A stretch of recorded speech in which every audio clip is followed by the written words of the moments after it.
সূরা মুহাম্মদের 15 নং আয়াতের ব্যাখ্যায় সুফি সাহেব বলিয়াছেন, জান্নাতবাসীগণের ভিতর হইতে যেই জ্ঞানের নহর প্রবাহিত হয়, তাহার সকল শাখা প্রশাখাই পবিত্র এবং সুশোভিত। সুতরাং তাহাদের সকল কর্মকাণ্ড এবং উপভোগী পবিত্র এবং ফলপ্রসূ, যাহার কারণে তাহাদের রব হইতে তাহারা ক্ষমাপ্রাপ্ত হন।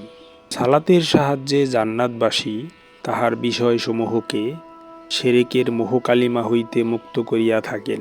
সুতরাং তাহার উপভোগ্য বিষয়সমূহ পবিত্র। সুতরাং জান্নাতবাসী জাহান্নামবাসীদের মতো নহেন। জাহান্নামবাসীরা প্রবৃত্তি পরায়ণতার কারণে তাহাদের লোভনীয় জাহান্নামে জাকাইয়া বৈশা থাকে এবং হামিম পান করে তথা হামিম ভোগে মত্ত হইয়া থাকে। ইহার ফলে তাহারা জন্মচক্রে আবদ্ধ থাকে এবং তাহাদের নাড়ি কাটা শেষ হয় না। শিশু জন্মাইলে তাহার নাড়ি কাটিতে হয়। জন্মচক্রে আবদ্ধ থাকাই কঠিন একটা শাস্তি।